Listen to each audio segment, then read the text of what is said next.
General Asim Munir صاحب خان صاحب کی ملاقات کے لیے فی کس آدمی 2 کروڑ 3 کروڑ بھی رکھیں تو انشاءاللہ میں آپ کو بتاتا ہوں کہ کروڑوں روپے جو ہے نا لوگ لگا کر خان صاحب کی ملاقات کرنے چلے جائیں گے.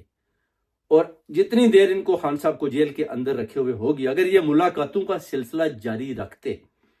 تو میں یہ آپ کو گارنٹی بتاتا ہوں کہ اوورسیز کمیونٹی کے علاوہ گورو نے بھی جانا تھا، اور یہ جو قرضہ ان کے اوپر چڑھا ہوا ہے نا، یہ خان صاحب کی ملاقات میں ہی خان صاحب کا سارا قرضہ ملک کا اتر جانا تھا.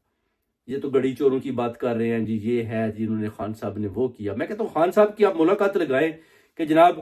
خان صاحب کے لیے ملاقات کرنی ہے تو ہم اتنا پیسہ لیں گے، تو دیکھیں لائنیں لگ جاتی ہیں کیسے لوگ دڑا دڑ پیسے جمع کرواتے. قرضہ بھی ختم ہو جانا تھا،